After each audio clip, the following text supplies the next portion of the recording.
All right, let's jump right in. Today, we're digging into an idea from H. Norman Wright that's so simple, but also pretty profound. It's all about asking the really tough questions before you say yes. This isn't about killing the romance. Think of it more like doing your homework on the biggest decision of your life. Wow. I mean, does this sound familiar to anyone? It's a quote that hits hard because it captures such a common fear. You're in that bubble, everything's amazing, and then, bam, reality hits, and the person you just promised your life to suddenly feels like a total stranger. So yeah, what did happen? Did they suddenly change overnight? Was it some kind of bait and switch?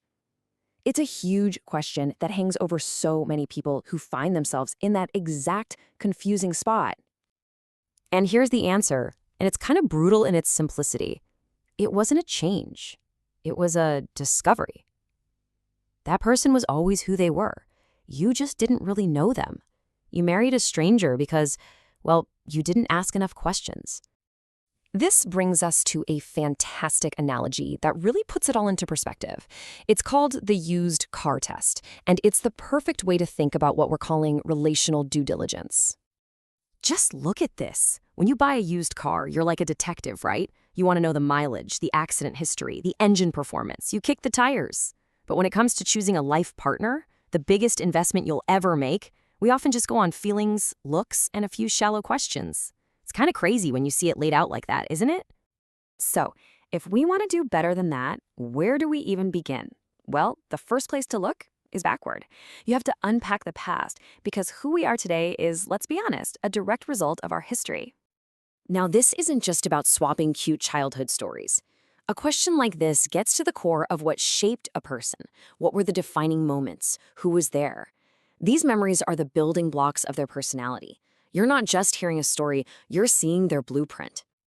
And of course, that past often comes with some baggage. We all have it, right? Old hurts, money troubles, family drama. This question isn't about judging. It's about being honest.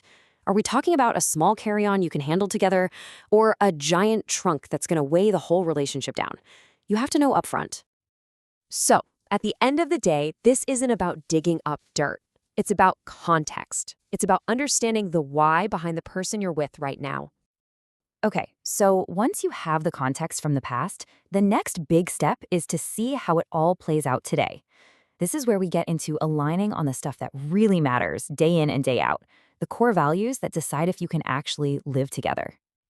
And let's just go straight for one of the biggest ones, money.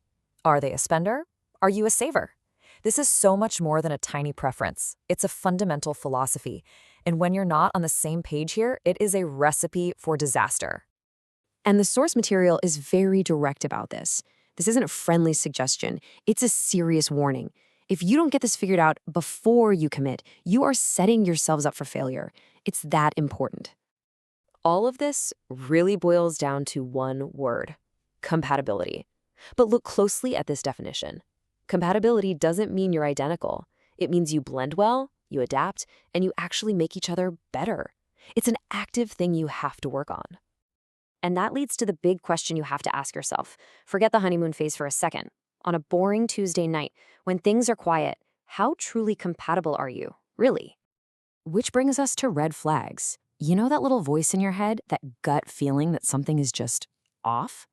The advice here is so powerful. Don't ignore it. Don't make excuses for it. You have to face it head on.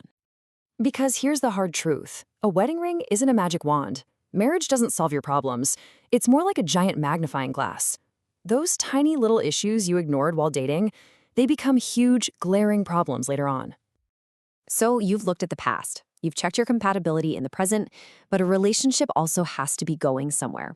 And that leads us to the final piece of the puzzle, actually designing a future together. Here's a classic, but it's absolutely essential. Kids. Do you want them? How many? How do you feel about adoption? You would be shocked at how many people just assume they're on the same page about this. And those kinds of assumptions can lead to so much pain down the road. And this question takes it so much deeper. It's not just about what you want to have. It's about who you both want to be. Are you growing in the same direction, or are you slowly, quietly growing apart? Because a great marriage isn't just about being in love right now. It's about being partners in building a life. You need to have a shared blueprint, a destination you're both excited about heading toward. Now, after all these big questions about the past, the present, and the future, it all gets boiled down into one final, ultimate reality check. Forget the fancy dates, the vacations, the romance. Think about the mundane, everyday reality of life. The quiet mornings, the stressful days. Is this the person you want sitting across from you through all of it, every single day? And so I'll just leave you with this final thought. This isn't just a mental exercise. After hearing all of this, what's the one question, big or small, that you know deep down you really need to ask in your own relationship? What's the one conversation you need to start, maybe even tonight?